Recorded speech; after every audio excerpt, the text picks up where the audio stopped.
Hi everyone, thank you very much for joining us for today's webinar on Adam Matthews' new 2021 collections. Before we begin, there are a couple of housekeeping bits that I'd like to make you aware of.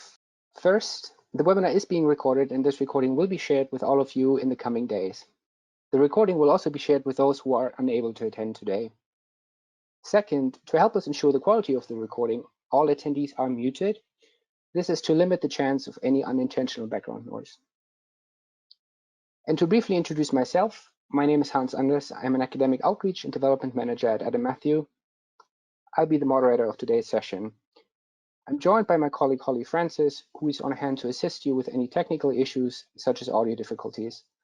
I'm also joined by 5 of our wonderful editors who will be taking turns introducing the individual collections that they've taken the lead on developing. If you're experiencing any issues or if you need assistance, you can drop a note into the Q&A box in the control panel on the right-hand side. We'll be monitoring the Q&A box throughout today's webinar. If there are any technical issues today, please bear with us and we'll do our best to resolve them with as little disruption as possible. There will be time at the end of today's webinar for a Q&A session. Please do submit your questions throughout the presentation via the Q&A box. We'll try to get as many as we can. We'll try to get to as many as we can. If for any reason we don't get to your question, we'll follow up with you afterwards. Before we delve into the new collections, I'd like to begin, for all of us who are new to Adam Matthews, by telling you a little more about us as a publisher. In 2020, we celebrated our 30th anniversary as a company, and throughout that time, we've been working with libraries, archives, and the scholarly community all over the world on providing access to unique archival content. First on microfilm, and now digitally, of course, and since 2012 as an independent subsidiary of Sage Publishing. Our portfolio of databases ranges from medieval manuscripts to 21st century pop culture. At the core of our mission as a publisher is a close connection to the academic community that enables us to reimagine primary sources in terms of content and technology in order to empower our users to think critically. So far, we've published over 120 individual digital resources, and this webinar is going to highlight the exciting new titles that are publishing this year. Here you can see an overview of these titles, and we'll cover them in exactly that order. Before I hand it over to my colleague Matt, who's going to speak about Foreign Office files for Central Asia, Persia, and Afghanistan from 1834 to 1922, I just wanted to remind you one more time to please submit your questions via the Q&A box. Matt, over to you. Okay, thanks, Hans. So hopefully I'm audible to everybody. Central Asia, Persia, and Afghanistan from Silk Road to Soviet rule. So this is our latest addition to our Archives Direct portal, and it digitizes a really quite diverse range of materials from the National Archives over in London. As I said, this is a new addition to the Archives Direct portal, and it's going to include really a vast range of materials. These can be used to examine the history of this equally vast region, stretching from the Black Sea out to the western borders of China, dating from the decline of the Silk Road in the early 19th century, the era of the Great Game, so the diplomatic confrontation between the British and Russian empires for territory, influence, all of these sorts of things, out to the early years of Soviet influence and rule in the same area. And this resource contains a real wealth of documents, as you can see from up there, not just diplomatic correspondence, but also drafts, minutes, maps, and intelligence papers. And quite often as well, documents shared by or intercepted from other governments in the region.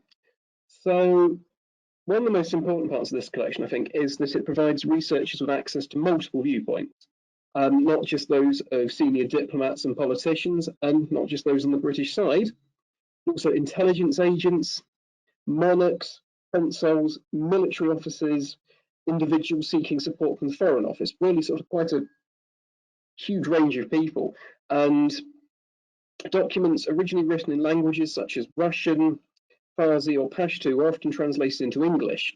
For example, there are translated copies of correspondence between the emirs of Afghanistan and the diplomatic agents representing the government of British India. It's an amazing source of information on the politics and diplomacy of the region. Major flashpoints are covered in great detail and can almost be traced day to day, even hour to hour at times, through original correspondence, telegrams, drafts, and minutes. There's also a brilliant sort of quantity of documents relating to conflicts, uprisings, military expeditions, and intelligence gathering in the region. There are original military dispatches from the Anglo-Afghan wars. There are documents relating Russian military operations as the Russian Empire and subsequently Soviet Russia sort of advances southwards, and both political and military intelligence. For example, there are War Office summaries of intelligence concerning not only Central Asia, Iran, and Western China, but even going a little further afield, you occasionally see summaries about Korea. And there are also letters from political agents, so individuals in the employ of the Foreign Office in modern day Iran and Uzbekistan to the British ambassador in Tehran. I think perhaps most interestingly of all, the collection includes accounts of the region's societies, its cultures, agricultural practices, everyday life, religious life, quite micro level politics as well, which are recorded in pretty substantial detail by travellers, officers, and, in quotation marks, adventurers and explorers, as well as the aforementioned agents. There's also a great deal on border incidents. Obviously, the borders of the region were quite unsettled at the time, and so you have documents on, say, the Panjshir incident, this 1885 clash between Russian and Afghan troops, which almost led to war between Britain and Russia. And again, you can trace this in minute detail through the original telegrams, through correspondence coming into London from St. Petersburg, from Tehran, from India, from Afghanistan itself. There's also a great deal on the construction of communications and transport infrastructure in the region, of business interests, of competition for concessions to operate various services in Persia between states and companies. There's this very much informal as well as, I suppose, formal imperialism that gets covered within the documents in this collection.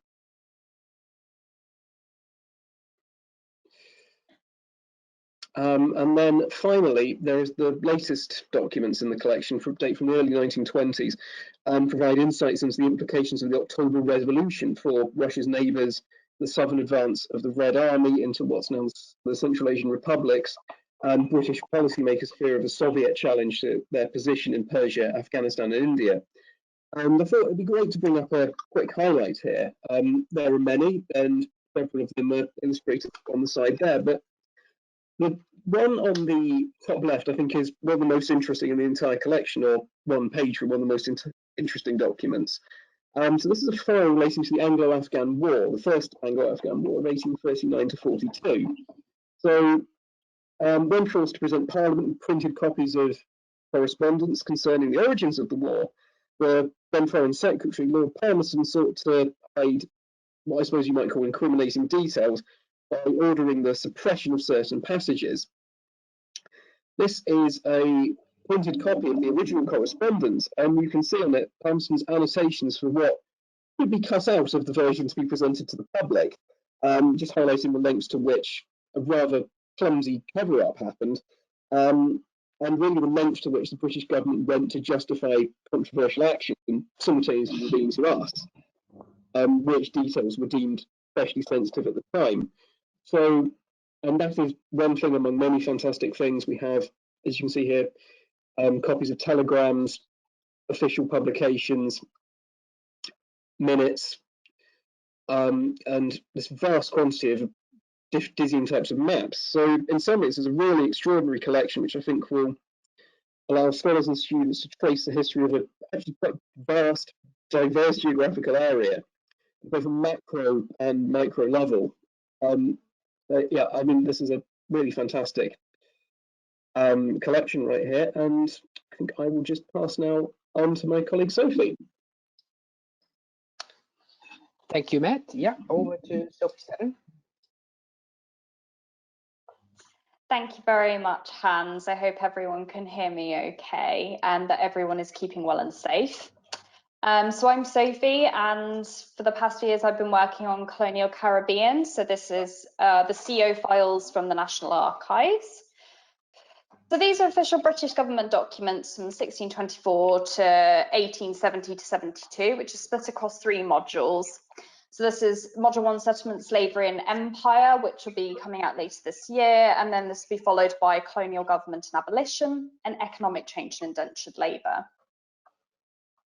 So it covers 25 islands in the Caribbean. So this is stretching from Jamaica and the Bahamas to St. Lucia and Barbados.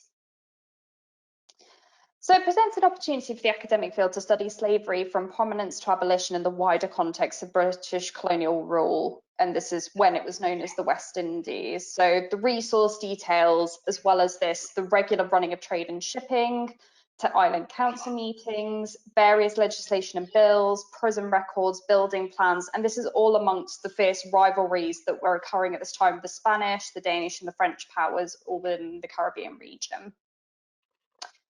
You'll also see here I've included some key themes that we're looking at as part of this. So absentee landlords and estate ownership.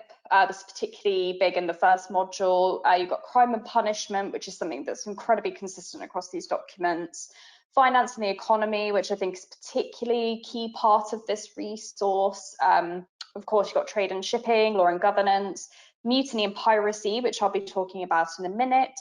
Plantation governance, maintenance and labour, religion, slavery, abolition and emancipation, uprising and revolts, and war in the military. So that's just a brief overview of the project. From this resource, you'll be able to study the overall administrative running of the Caribbean islands that were part of the British Empire. So there are also some foreign language documents, which are in Spanish, French and Dutch, which also show how islands such as Guadeloupe fell in and out of the hands of different powers over the earlier period in Module 1. So this digital initiative will allow users to explore and research the economic and social conditions across these islands and understand how they were managed across a really turbulent period of change and in a subject area where significant digital resources are in demand. So we have some interesting visual examples of this, which you can see presented to the right of the screen. So you've got a map that has references to the economic value of land. There's hospital plans there that are built specifically for enslaved peoples, a letter regarding the Kingdom of Haiti, as well as various petitions for and against slavery. So it's mostly manuscript material, such as correspondence, but these bound volumes do actually have a treasure trove of documents within them. So this all includes census data and statistics, draft bills, land board papers, legislative acts, maps and plans. We have some absolutely beautiful maps in this. There's medical reports, so there's some really interesting reports on diseases breaking out across the region at this time. There's military reports, minutes of meeting, newspaper clippings, ordinances, petitions, and proclamations. Now, this resource is told predominantly from the perspective of the white British colonisers, as they are administrative government documents. You can find some hidden narratives of those who are enslaved in these documents, but it is important to note that these are still viewed through the white gaze. However, this still presents academics and students with an opportunity to study a multitude of angles throughout the rise and decline of the slave trade. And of course, there are some appearances of key individuals throughout this correspondence as well. So I've included an example with William Wilberforce, which you can see in the bottom right-hand corner. So these do crop up all the time. And I think that kind of makes it such a really interesting resource from that perspective. You kind of never really know what you're going to find. And anyway, so I thought that I'd use an example just to talk to everyone about, which is CO 2867. Which documents the mutiny on board the Friendship in August 1801. So it describes initially the reaction of the boatswain and crew member when they were shaken awake, told that people on deck were killing each other with muskets. So the boatswain goes to investigate and he discovers that the first and third mates are being held hostage in the cabin by 4 men with pistols and muskets.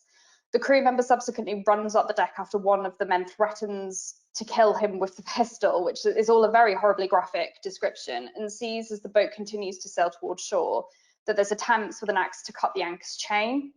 This tale continues with the first and third mates being sent back to land on the pinnace, with the first mate suggesting to the boatswain to secretly try and get the other crew members to side with him and take the ship back. There is also a horrible description with the second mate who's shot and thrown overboard, and then this is confirmed later by the surgeon, and then the surgeon in turn drunkenly threatens to burn the ship down. It would appear that the crew members who committed the mutiny then left the ship altogether and were not seen by those interviewed on the event thereafter. And there's also an ongoing narrative of how the true destination of the trip seems to be unknown to the majority of the crew. So it's only known by the first examinant and the boatswain. So as you can imagine, it's actually some of the reports you will gain in this resource are incredibly graphic, but also incredibly interesting of the way in which of how numerous accounts of the events and how these incidents were reported back to the administrative bodies back on land. So it provides a glimpse into how business of governance was conducted. The account is exceptionally detailed and the language much more long-winded than perhaps you'd find in a modern account today. It's also worth noting how black crew members were referred to by their race, while white crew members were referred to by their position on board. Let me just move to the next bit. There we go. So it's part of our wider trade and shipping theme, which follows numerous cargoes such as coffee, sugar, bread and fish. So you can see some examples that I've provided here that are from British Honduras. And then trade and shipping is a particularly important theme across this resource, as many other themes are connected through shipping and due to the financial benefits Britain gained from its Caribbean exports and the slave trade, which can be studied across the resource. Provides statistics and data from the period relating to financial information, which I'm sure many academics and students will find useful to study in more depth. And that's me. So thank you very much, and Hans, back to you. Yes, thank you, Sophie. And I'm handing straight over to Rosie. Thank you, Hans. Hello, everyone. I'm Rosie, and I'm here to talk about the second module of Mass Observation Project, which is publishing this spring. Following the publication of our first module last year that covered the 1980s, this new module will make available the material created and collected by Mass Observation Project at the University of Sussex during the 1990s. Mass Observation Project is a unique national life writing project about everyday life in Britain, capturing the experiences, thoughts and opinions of everyday people in the 21st century. Launched in 1981 by the University of Sussex as a rebirth of the 1937 project that recorded wartime Britain, the project continues to commission new research and is a valuable resource for research, teaching and learning. It's one of the major repositories of longitudinal qualitative social data in the UK. Unlike the project that ran from the 1930s to 60s, which was a mixture of the observations of recruited observers, diaries and directives being very open-ended questionnaires on specific topics, when Mass Observation Project was relaunched in 1981, they decided to focus purely on commissioning and gathering responses to directives. So the project is a dialogue between the Mass Observation panel at the university composing and sending out the directives and the observers sending back their responses. During this period, directives were sent out seasonally, usually 3 times a year in the spring, summer and autumn winter. If something happened that the project panelists wanted the observers' immediate thoughts on, then a special directive would be sent out. And an example of this during the 1990s was following the death of Princess Diana. During the 1990s, just under 30 directives were issued, and most of these were made up of multiple parts on different topics. So by the end of the decade, respondents had been asked about 66 topics in total. This module contains over 23,000 responses that were received. And as with Module 1, each one of these responses has now been individually indexed and matched with biographical data for each respondent, such as age, region, occupation, marital status, allowing users to filter their responses by these. So what were the observers asked about in the 1990s? The directive themes are broad-ranging and balanced between the personal, such as growing older, images of where you live, taking risks, the political, such as the general elections, the Gulf conflict, the EU, and historical, such as the death of Diana. The nature of the project and the large range of themes make it extremely multidisciplinary. So here is a small selection of narratives from the collection that I and also the project team that have been working on it have pulled out to highlight. The first is the royal family. So the 1990s was quite a difficult period for the royals, as we know, with the Queen declaring 1992 her annus horribilis, and with the death of Diana in 1997. Little polarised or provoked such strong reactions from the mass observers, quite like the royal family, as you can see from some of the quotes on the slide here. Another very topical narrative I've pulled out is Britain's relationship with the EU, which can be explored through responses reacting to events such as withdrawal from the ERM and sanctions on British beef. The responses also reveal changing attitudes towards sex and relationships, not only demonstrating a difference in attitudes to today, but as many observers reflect on their parents' attitudes or how attitudes have changed within their own lifetimes. This is just one example of how the resource can be used not only to study the 1990s as a period, but also the wider second half of the 20th century. Users of the resource will be able to browse and filter by any particular directive they might be interested in, but also by the observer, as each observer has been assigned a code for anonymity, or by key biographical data such as all observers living in the northeast of England or all observers born in the 1950s and so on. Users can filter by key topics within the directives as well, which have been assigned by our editorial team.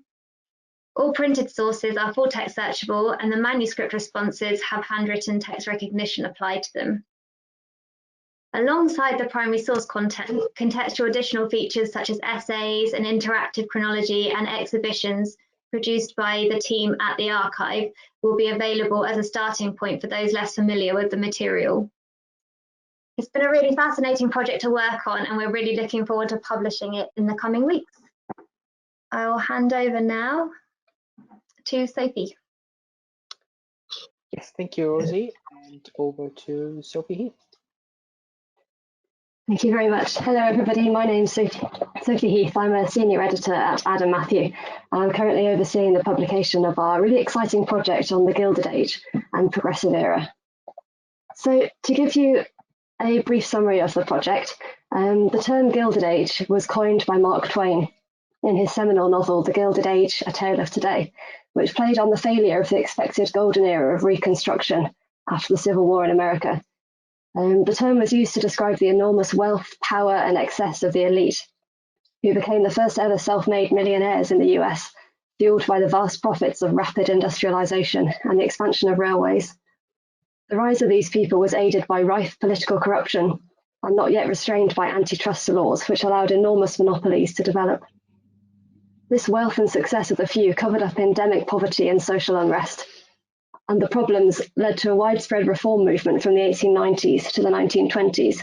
This period is known as the Progressive Era, and the time saw extensive social activism and was the breeding ground for prohibition, women's suffrage, and other moral, social, and political reforms.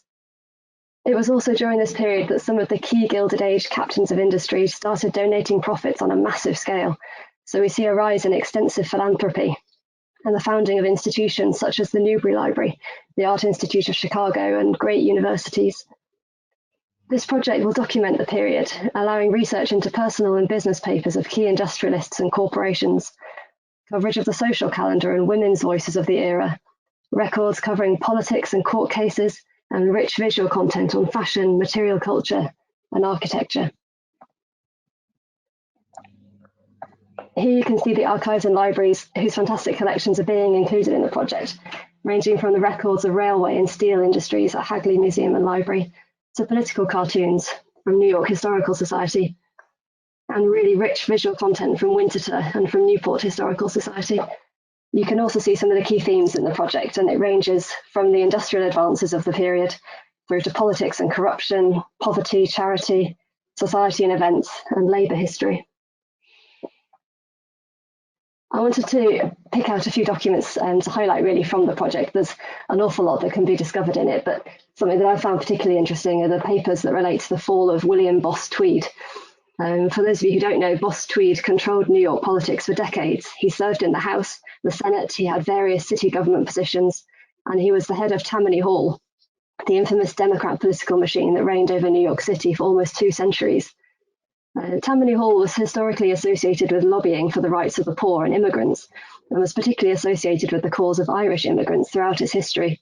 However, during this particular period, it became synonymous with corruption during Tweed's tenure. Tweed and his cronies were known as the Tweed Ring, and they embezzled from city funds on a massive scale, accepting bribes and overseeing public works across the city that lined the pockets of their allies, including New York icons such as the Brooklyn Bridge, the Met Museum, and City Hall. The Tweed Ring had popular support as they employed immigrants in construction projects while stealing money from the city. Anyone who opposed them was killed or bought off, and they had the state and Supreme Court justice systems on their payroll. By the 1870s, however, Tweed's power was waning, and he was finally brought down in 1873, charged with 55 criminal offences, including embezzlement of what would be billions of dollars in today's money. We have several collections in this project which we can explore the story of Boss Tweed, so that's including the papers of William Marcy Tweed, which include letters from him during his term as a US representative in Congress, correspondence and checks between him and James Ingersoll, which were used as evidence in the Tweed versus Ingersoll case. You can see a letter on the slide in his hand asking James Ingersoll to drop his suit against him because physically and financially he was in trouble. You can also see an example of a check from the collection, which in today's money is made out to nearly $2 million, which seems an enormous sum for one particular check. Also in the collections, we have the papers of Henry Fox Tainter, which concerns the gathering of evidence against the Tweed Ring. We also have some fantastic political cartoon collections by several different artists, including Joseph Kepler and Thomas Nast. And these particularly demonstrate Nast's campaign against Tweed. He's often given credit for undermining Tweed's hold over the city of New York. He drew attention to the level of corruption and resulted in Tweed's downfall eventually. In fact, when Tweed was on the run from the justice, it was a Thomas Nast cartoon that helped Spanish police to identify him and bring him to justice. There is so much more to this wide-ranging project, but hopefully this has given you a very small insight into the exciting things to come. I look forward to sharing the rest of it with you at some point later this year. Thank you, Sophie.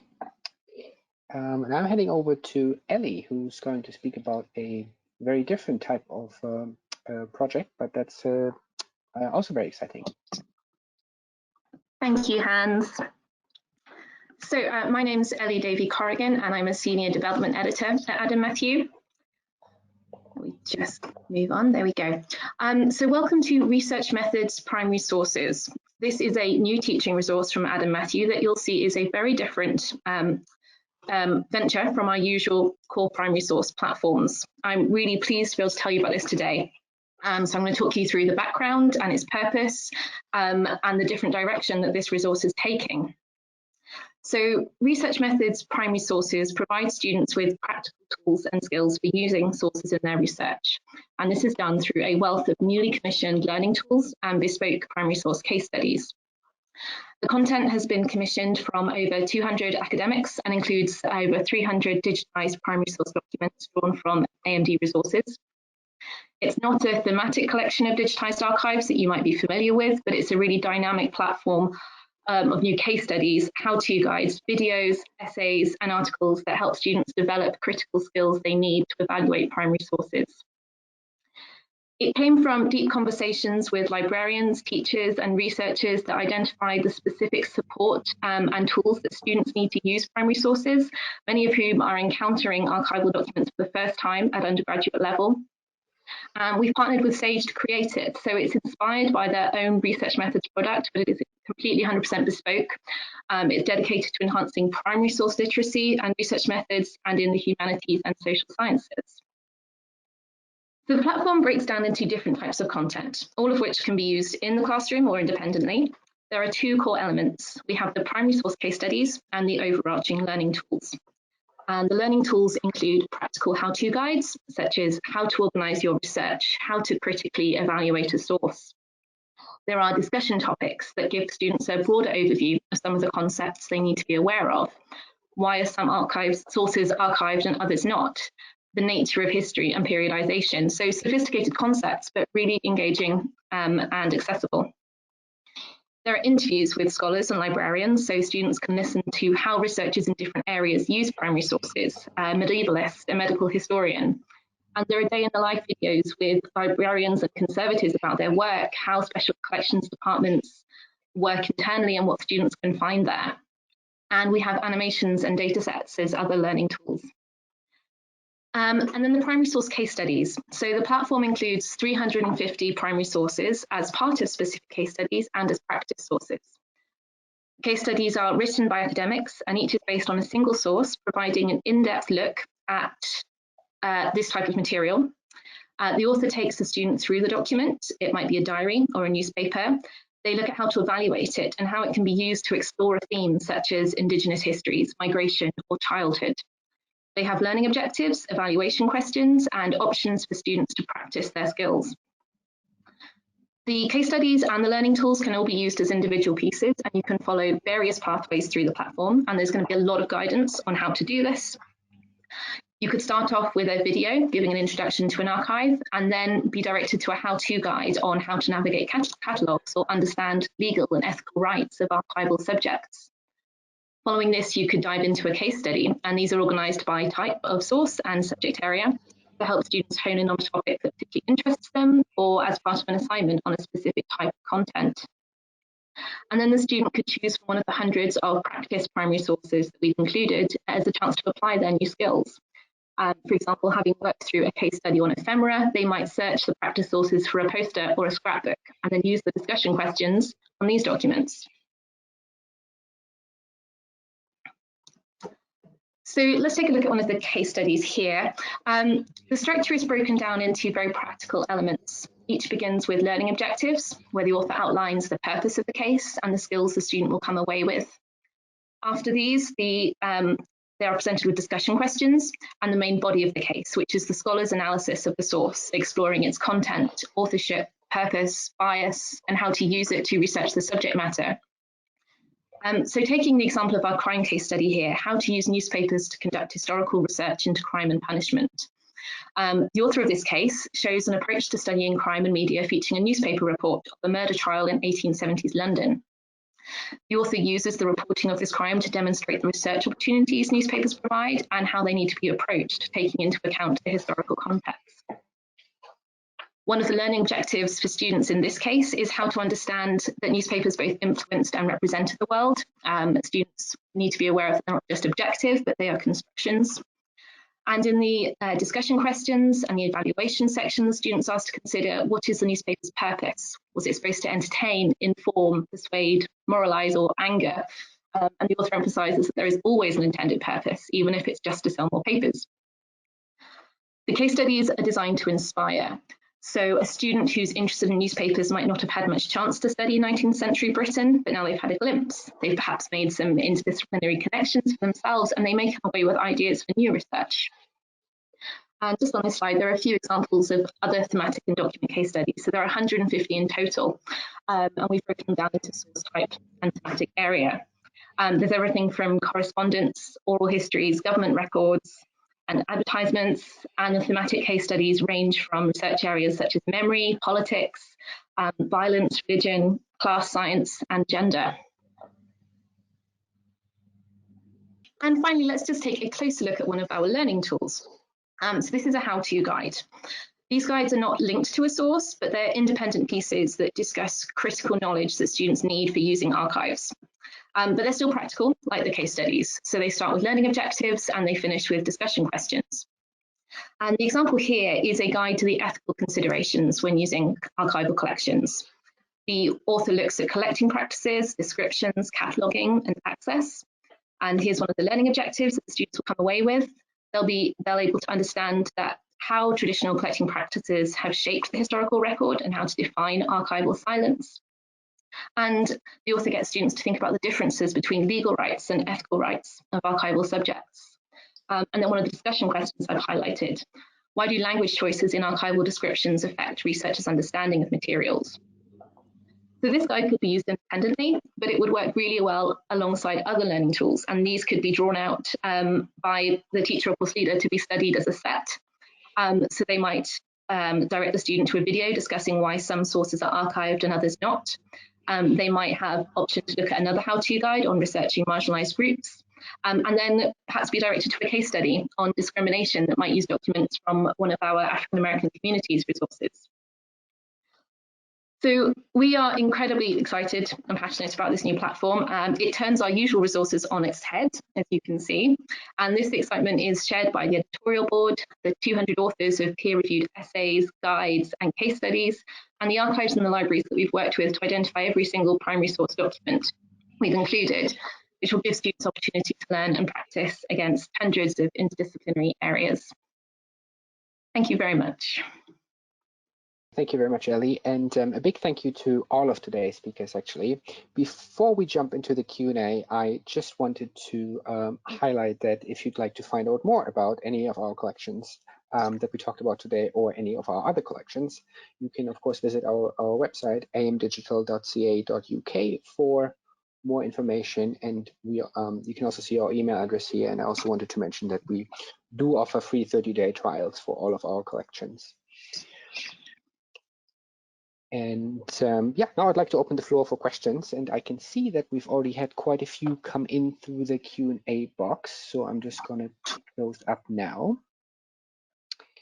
And the first one is about the Colonial Office files for the Caribbean Module 1, whether that is already, or when it will be available for purchase. The answer to that is it is already available for purchase, so don't hesitate.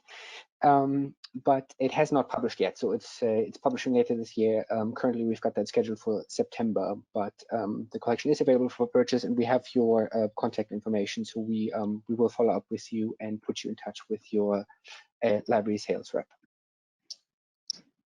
And then a bit of a technical question around citations and how that is incorporated into our collections, saying that digital primary source collections often include a link, and how that is a link to the different citation styles. And so really most of our collections, certainly all the collections that published recently, there are a few that published a while back that are still on an older iteration of our platform, but they're in the process of being moved onto the current iteration. There is a citation tool for so that you can, each document you can actually create a citation that feeds directly into RefWorks, EndNote, and Zotero, and it also generates a generic citation based on the MLA Chicago Manual of Style that then the students can also use and incorporate into, or research and incorporate into their work. So we take that step for you. And a question for Sophie, actually. If possible, could you tell us a bit more about some of the visual content mentioned in the Gilded Age and Progressive Era collection? Hi Hans, yes, of course I can do that. So yes, I mentioned we've got some fantastic cartoon collections, but we also have an enormous number of photographs. These cover things like high society balls, you know, the Vanderbilt costume balls, things like that. Street photography in Newport, Rhode Island, so you can see all the fabulous mansions. Well, they call them cottages, but they were mansions that were built for sort of summer houses, really, in Rhode Island. We've got other photographs to do with architecture and urban development, particularly in Chicago, but also in New York. Photograph albums relating to families such as the Rockefellers, looking at leisure and entertainment, performers, so theatre performances, musicians, that kind of thing. And then also some fantastic collections coming out of Hagley to do with the railways and industrial sites. So you really get quite a broad photographic record, really, of this period.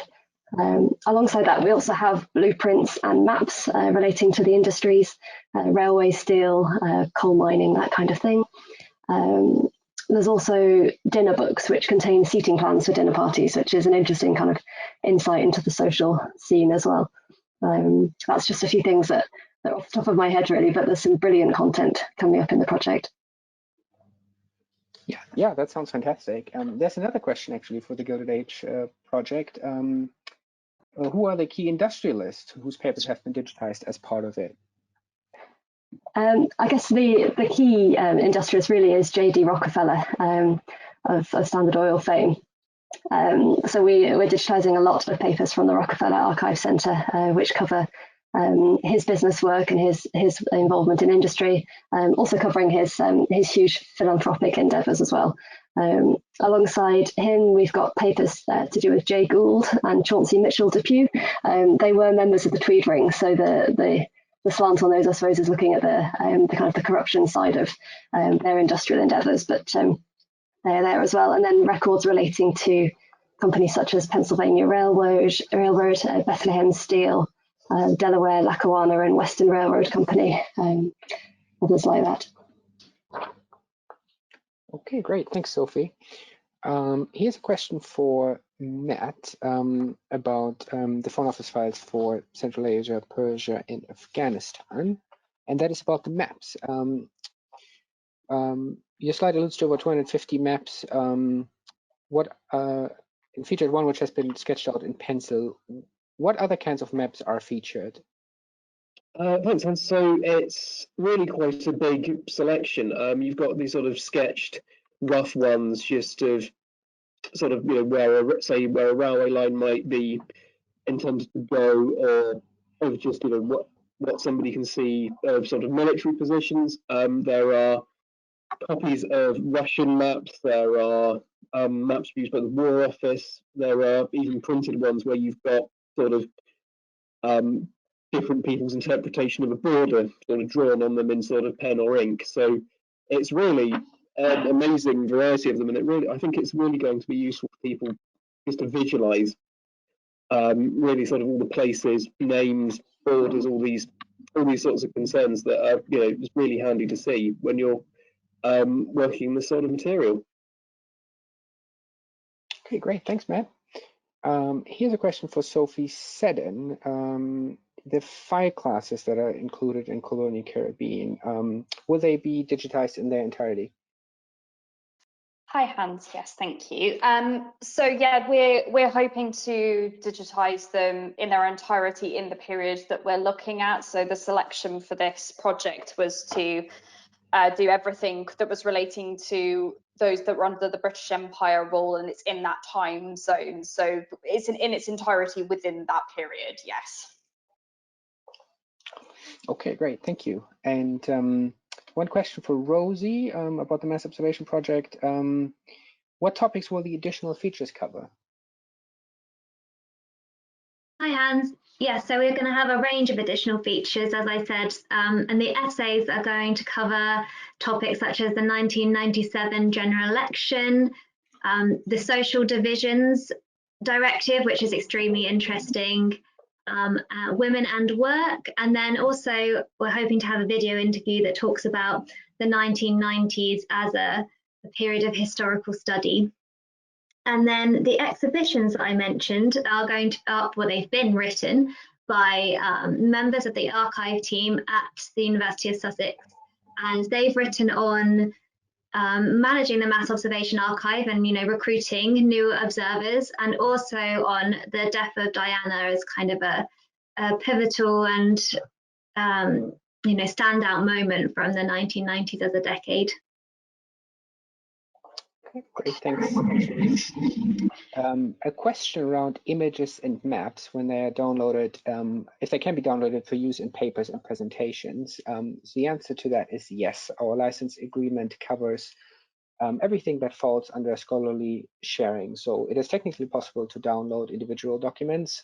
And then, yes, these can be used, for example, as part of a student PowerPoint presentation. They can be used as part of a digital project. And then also, for example, if it's part of a scholarly publication, let's say a journal article, that is also covered. But we would then clear the copyright, help you clear the copyright with the source archive. But yes, that is it is possible to include the visual images. We've got one more question on deck. So if for anyone else, if you have any questions, now is the time. I've got one for Ellie around research methods. For those of you who are librarians, you might be familiar with a product called Sage Research Methods. So the question is, how is the Adam Matthew Research Methods platform different from the Sage Research Methods one? Yeah, I can take that. Thank you. Well, the short answer is it's all 100% original content in relation to SAGE research methods. So SAGE research methods was the inspiration, but ours is different in every way, in the sense that it's specifically for research in the humanities and social sciences. It's entirely focused on primary sources. It's completely discrete content. Every single essay, article, how-to guide, video is new, and of course all the case studies are absolutely bespoke. So when we were creating it, we were really looking at how we can support research methods for primary sources and the unique perspective that Adam Matthew can bring to a platform like this. Okay, great. Thanks, Ellie. I don't see any other questions coming through via the Q&A box. So at that moment, I would just like to say thank you again to everyone who attended today's webinar. I hope you have a good rest of your day, and we hope to see you again at one of our future webinars. And that's it from us. Bye now.